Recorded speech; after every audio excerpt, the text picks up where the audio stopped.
As you mention కర్త కర్మ క్రియ అయినటువంటి అశోక్ చక్రం గారిని మాట్లాడాల్సిందిగా కోరుకుంటున్నాము.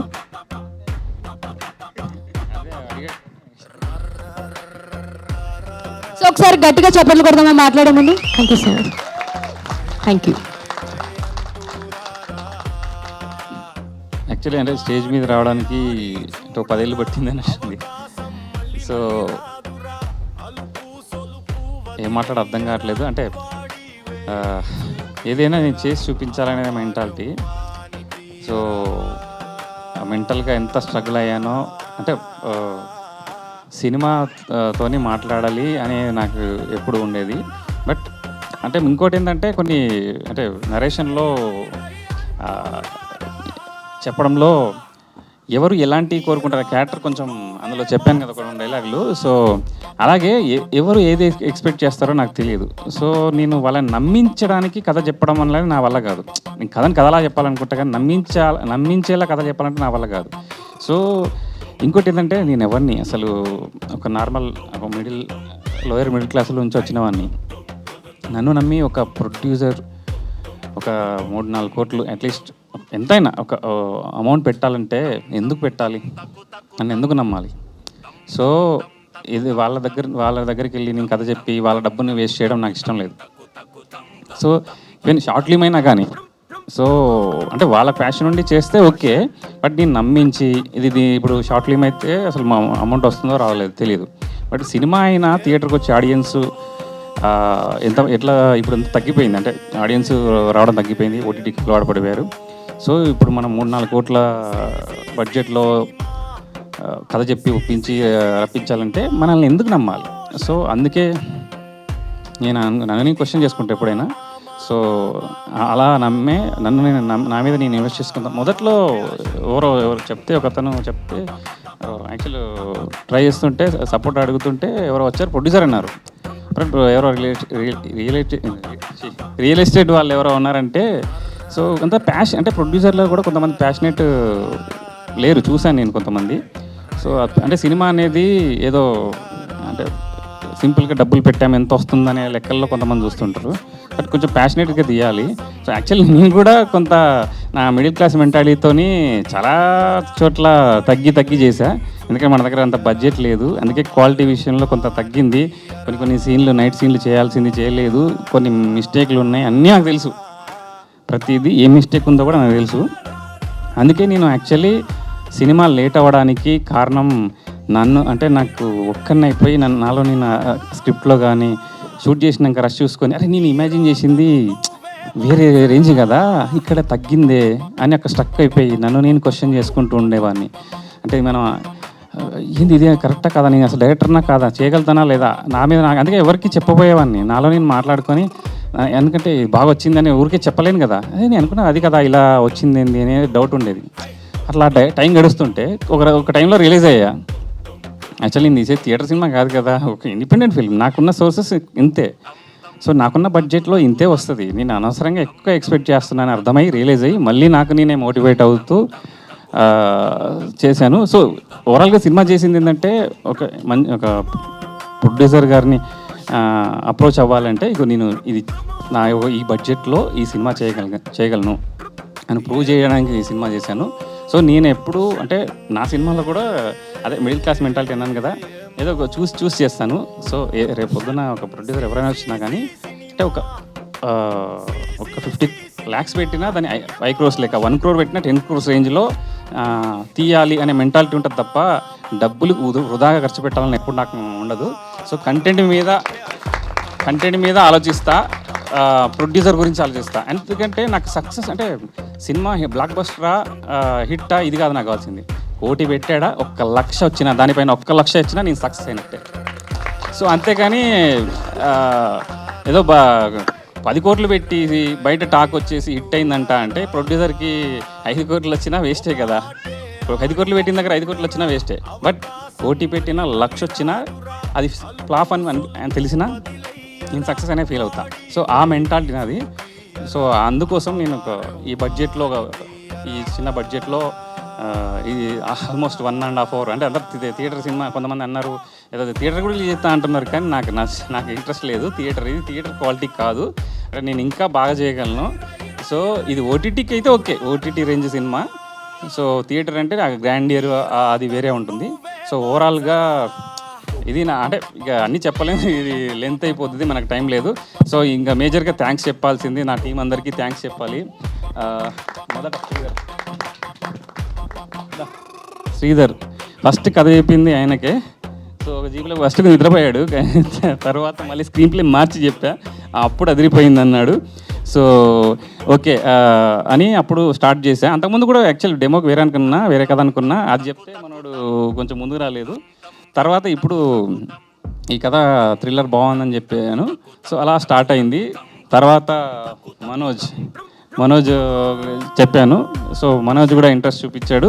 సో అలా ఆలోచిస్తున్న క్రమంలో నాకు వాట్సాప్లో చూసిన ఇంకా యాక్టర్స్ కావాలి అని ఎట్లా అంటే నాకేంటంటే మేజర్గా నాకు ఎందుకో ఎంత పెద్ద గొప్ప యాక్టర్ కానీ బయటోడి కంటే నా ఫ్రెండ్ సర్కిల్లో పెట్టాలనేది నా ఇంట్రెస్ట్. ఎందుకంటే మనమే కదా అవకాశం ఇవ్వాలి మన ఫ్రెండ్స్కి, ఎవరికి మనం ఇవ్వకపోతే ఎట్లా? అంటే టాలెంట్ ఉండొచ్చు, టాలెంట్ కంటే నాకు రిలేషన్ అంటే నేను కొంచెం ఎమోషనల్ ఫెయిల్ని మన సర్కిల్లో ఉన్న వాళ్ళని తీసుకొద్దాం, మన వల్లనే డెవలప్ చేసుకుందాం. యాక్చువల్లీ మనోజ్ విషయంలో కూడా నాకు అంటే వేరే ఆఫర్ వచ్చింది, కానీ బట్ నాకు వద్దు, వాళ్ళు యాక్చువల్లీ మొత్తం ప్రొడ్యూసర్ చేసుకుంటా మొత్తం చూసుకుంటా అన్నారు, కానీ నాకు వద్దు అని చెప్పేసి అంటే కొంచెం చిన్న ఖర్చులు పెట్టుకోవాలి, మిగతా అంతా నేను చూసుకుంటా అన్నా, కానీ నేను వెళ్ళలేదు. మనోజ్నే మెయిన్ లీడ్గా పెట్టుకున్నాను. అలాగే వాట్సాప్లో చూస్తున్న క్రమంలో మాకు రామ్ గోపాల్ మా ఇన్స్టిట్యూట్ ఫ్రెండ్, సో ఆయన స్పూఫుల్ చేస్తున్నాడు, ఏంటి నేను స్పూఫుల్ చేస్తున్నాడు, అట్లా కాదు అట్లా చేయొద్దు అని ఫోన్ చేసి రమ్మన్నాను. సో అలా రామ్ గోపాల్ మళ్ళీ ఇండస్ట్రీకి వచ్చాడు. సో మంచి ఫ్రెండ్షిప్ మా ఇద్దరికి కూడా మధ్యలో డిస్కషన్లు ఎన్నో జరిగినాయి, కానీ ఆ ఫ్రెండ్షిప్ వల్ల అలా ముందుకెళ్తున్నాం. మర్చిపోయినా యాక్చువల్లీ ఇలా శ్రీధర్ తర్వాత యాక్టర్ ఫస్ట్ అనుకున్నప్పుడు సత్య క్యారెక్టర్, అసలు కథ రాసినప్పుడు ఫస్ట్ అనుకున్న క్యారెక్టర్ సత్య. ఆయన కథ చెప్పగానే నేను హీరోనా అంటే కొంచెం లైన్ నేను హీరోనా అంటే హీరో అంటే ఒక టిపికల్ క్యారెక్టరే, సో మెయిన్ లీడ్ క్యారెక్టర్ అని చెప్పాను. ఆయన మంచి సపోర్ట్ ఇచ్చారు. సో అలా తర్వాత మనోజ్ ధర అర్హాన్ తను పరిచయం అయ్యాడు. సో తను ఇంట్రెస్టింగ్ అని కొంచెం యాక్చువల్లీ ఇంకా 2-3 సీన్లు ఉండాలి, కానీ నేను వేరే షూట్ ప్లాన్ చేసుకున్నాడు. అప్పుడు నేను అదంతా వీకెండ్ సినిమా అయిపోయింది, ఎందుకంటే మా సాఫ్ట్వేర్ వాళ్ళ వల్ల అంటే నేను వాళ్ళను ఇది ఏదో పొడి చేస్తుంది గొప్పగా ఉంటుందని చెప్పలేకపోయినా, అంటే నాకే ఇమాజినేషన్లో ఇది అనుకున్నట్టు వస్తుందా రాదో నాకు తెలియదు, ఎందుకంటే కథ రాస్తాం కానీ ఎగ్జిక్యూషన్లో ఎందుకంటే మనకున్న సోర్సెస్ అవి కదా, ఇది అట్లా వస్తుందో రాదో, నేను అనవసరంగా వాళ్ళ మీద ఆశలు పెంచొద్దు అనేది నా ఇంటెన్షన్. వాళ్ళకి అది అట్లా వస్తుంది ఇట్లా వస్తుంది చెప్పి ఆశలు పెంచడం వాళ్ళకి ఎక్స్పెక్టేషన్స్ ఉంటాయి కదా. సో అందుకని ఎప్పుడూ నేను చెప్పలేదు. సో అందరికీ థ్యాంక్స్. సో పవన్ అన్న యాక్చువల్లీ తుమ్మలపల్లి సార్ వాళ్ళ అబ్బాయికి నేను అంటే విలన్ ఇంకా ఎమ్మెల్యే క్యారెక్టర్కి ఎవరు కావాలని ఎత్తుకున్న టైంలో సార్ వాళ్ళ అబ్బాయిని అడిగితే అన్న వాళ్ళ ఫ్రెండ్ అయిన పవన్ బాయ్ అని చెప్పాడు, సజెస్ట్ చేశాడు. సో ఫైనల్గా యాక్చువల్లీ అన్న కట్అవుట్ చూసి ఆ జీబు తార మీద చూసి భలే ఉన్నాను, కానీ సడన్గా వాయిస్ చూసేసరికి షాక్ అయ్యా, అమ్మాయి సెట్ అవుతాడా లేదా అనుకున్నా. సో అదే కట్అవుట్ అది అసలు తనకైతే స్క్రీన్ అంటే తెలియని వీడియో కూడా ఎక్కడ కనీసం సెల్ఫీ మన రీల్స్ లాంటిది కూడా చేసేనట్టు నాకు తెలియదు. సో అలాంటిది ఆ స్క్రీన్ ప్రెజెన్స్ మాత్రం అదిరిపోయింది, నాకు హ్యాపీ అనిపించింది. ఆ క్యారెక్టర్ కరెక్ట్గా సెట్ అయ్యాడు అనిపించింది. అంటే జనరల్గా షార్ట్ లింక్స్ తీసినప్పుడు ఒకే ఏజ్ గ్రూప్ వాళ్ళన్నీ పెట్టడం వల్ల ఏంటంటే చిన్న ఎఫెక్ట్ పోతుంది. యాక్చువల్ ఏజ్ గ్రూప్ అందరితో ఏజ్ గ్రూప్ ఆల్మోస్ట్ ఒకటే, కానీ ఆయన ఏజ్ గ్రూప్ ఎక్కువ కనబడుతుంది. సో ఆయన మంచి ప్లస్ అయ్యాడు. సో ఇంకెవరిని మర్చిపోయాను? ఒకళ్ళు మర్చిపోయారు, సుష్మా గారిని. ఆవిడ కూడా ఒకసారి స్టేజ్ మీదకి రండి. సుష్మా గారు చాలా ఎమోషనల్ అయిపోతున్నారు మీరు మాట్లాడుతుంటే.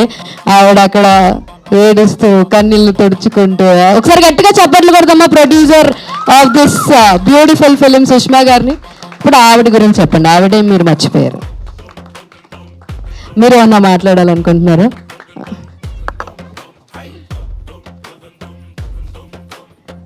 మాట్లాడలేదు ఇప్పుడు. మీ వెన్ను తట్టమంటారా అండి?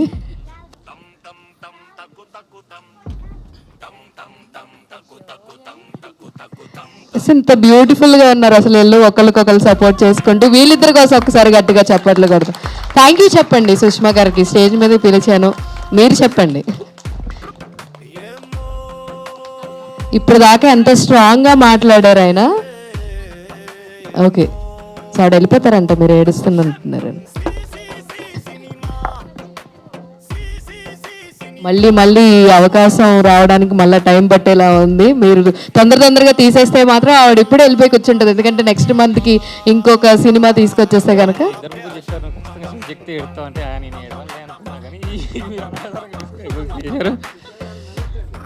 మీరంటే అది ఇద్దరు ఎమోషనల్ అవుతున్నారు ఇక్కడ. Anyways I don't want to more ఎక్కువ డిస్టర్బ్ చేయదలుచుకోలేదు. థ్యాంక్ యూ సో మచ్ వచ్చినందుకు. థ్యాంక్ యూ చెప్పండి just. Thank you all of you, thank you so much. So మీరు ఇంకెవరికన్నా ఏమన్నా చెప్పాల్సింది మిగిలి ఉందా అశోక్ గారు? ఉన్నాయి కానీ ఓకే, టైం లేదు. వర్షం వల్ల కొంచెం మంది చాలామంది రాలేకపోయారు. నేను సో థ్యాంక్ యూ అందరు ఇక్కడికి వచ్చినది. ఎవరు నాకు అంటే టీం కోసం కావచ్చు, నా కోసం కావచ్చు, చాలామంది వచ్చారు. అందరికీ చాలా చాలా thanks.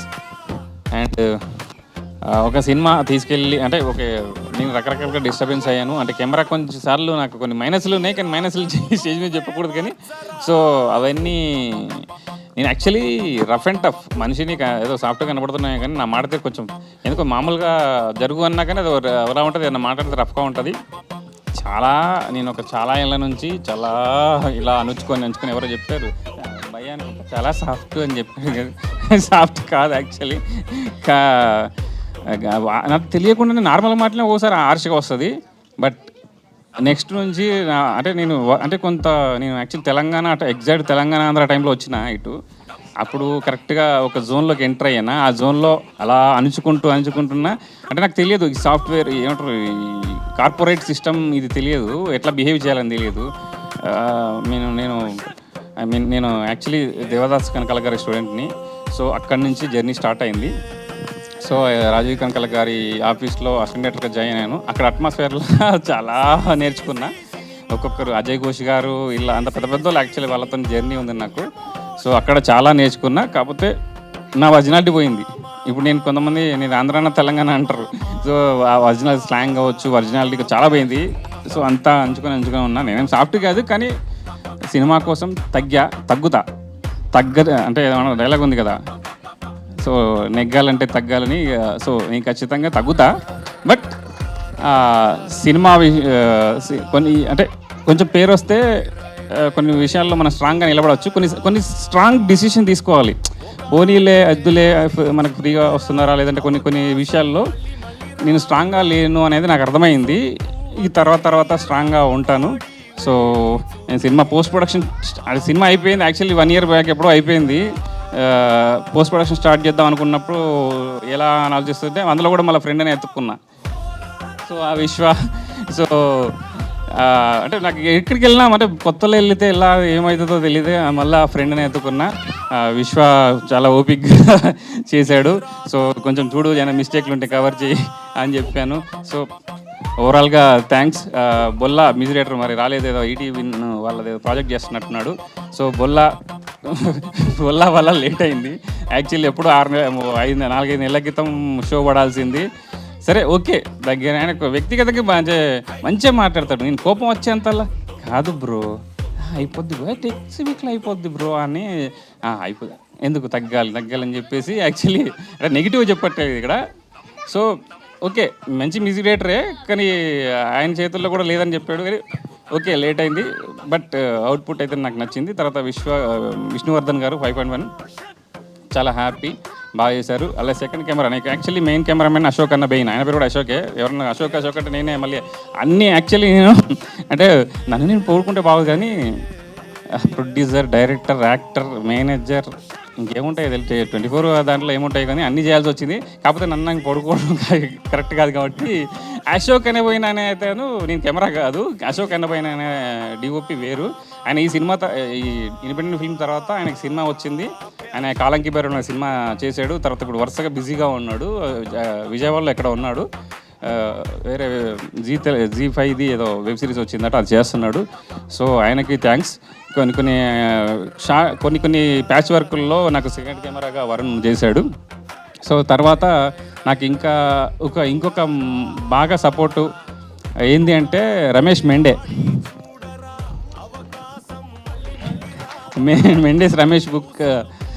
Book. So Ramesh Mende నాకు చాలా సపోర్ట్ చేశాడు, మోటివేషన్. అంటే కొన్నిసార్లు నేనంటే వీళ్ళు ఉంటారు, వీళ్ళెవరు కొంచెం నాకు దగ్గరలో ఉండరు. సో దగ్గరలో ఉండనప్పుడు కొంచెం మెంటల్గా యాక్చువల్లీ సినిమా ద్వారా పరిచయం అయ్యాడు. సో నాకు ఈ స్టేజ్ మీద రమేష్ కూడా కొంచెం థ్యాంక్స్ చెప్తాను. కొన్ని విషయాల్లో నాకు తెలియకుండా నన్ను సపోర్ట్ చేశాడు. అది అక్కడ ఆ రోజు నా ఇన్వాల్వ్మెంట్ లేదు కానీ. సో ఆయన కొంచెం టెక్నికల్గా సపోర్ట్ చేస్తూనే ఉంటాడు ఎప్పుడు, అది మన మెంటల్గా వచ్చే సపోర్ట్ ఉంటుంది. సో అలాగే చాలామంది సపోర్ట్ చేశారు. అలాగే మా ఫ్రెండ్ అనిల్ కడివేటి. సో ముందు చేయలేక తర్వాత వచ్చాడు. సో ఏదైతే ఏంది మా ఫ్రెండే. సో తన అప్పుడు పెళ్ళి ఏదో అడవిలో ఉన్నాడు, ఆ టైంలో చేయలేకపోయాడు. So Anil Kadiveti thanks. నన్ను ఎవరైతే ఎంకరేజ్ చేసారో అందరికీ థ్యాంక్స్. కలుద్దాం. థ్యాంక్ యూ సో మచ్ అండి Ashok Chakram garu. And I wish entire Moksha team అందరికి కూడా congratulations, all the very best for your future projects. And ఇది ఇవాల్టి event. Thank you so much media for covering this. And this is your Hemamalini signing off. By.